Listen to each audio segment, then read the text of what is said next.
Vote हासिल किए हैं वो आगे हैं। गैर हतमी गैर सरकारी नतीजे के मुताबिक पीपल्स पार्टी के उम्मीदवार 190 वोटों के साथ आगे हैं।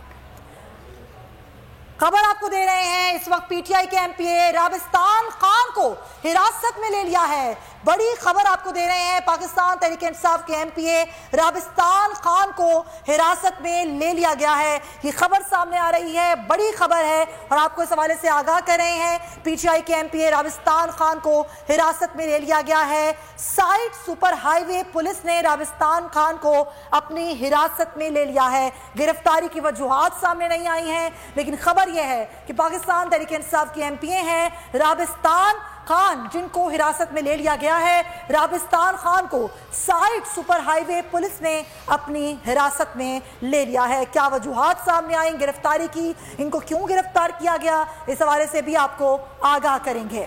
तो यहाँ पर आपको बड़ी खबर से आगाह कर रहे हैं, पीटीआई के एमपीए राबिस्तान खान को हिरासत में ले लिया गया। राबिस्तान खान को साइड सुपर हाईवे पुलिस ने हिरासत में लिया है। बड़ी खबर है, पीटीआई के एमपीए राबिस्तान खान को हिरासत में ले लिया गया है। राबिस्तान खान को साइड सुपर हाईवे पुलिस ने हिरासत में ले लिया है और आपको बता रहे हैं कि पीटीआई के एमपीए हैं राबिस्तान खान, जिनको हिरासत में लिया गया है। साइड सुपर हाईवे पुलिस ने राबिस्तान खान को हिरासत में लिया है। तो आपको बता रहे हैं, तहरीक इंसाफ के एमपीए राबिस्तान खान को हिरासत में ले लिया गया है और इसी हवाले से आपको बड़ी खबर दे रहे हैं, पीटीआई के एमपीए राबिस्तान खान को हिरासत में ले लिया गया है। मोहम्मद सलीम इस वक्त हमारे नुमाइंदे, उनसे भी तफसीलात लेंगे कि वजूहात क्या हुई हैं। लेकिन आज जब कराची में बल्दियाती इलेक्शन हो रहा है, पाकिस्तान तहरीक इंसाफ भी इस इलेक्शन में हिस्सा ले रही है। पाकिस्तान तहरीक इंसाफ के ही एमपीए राबिस्तान खान को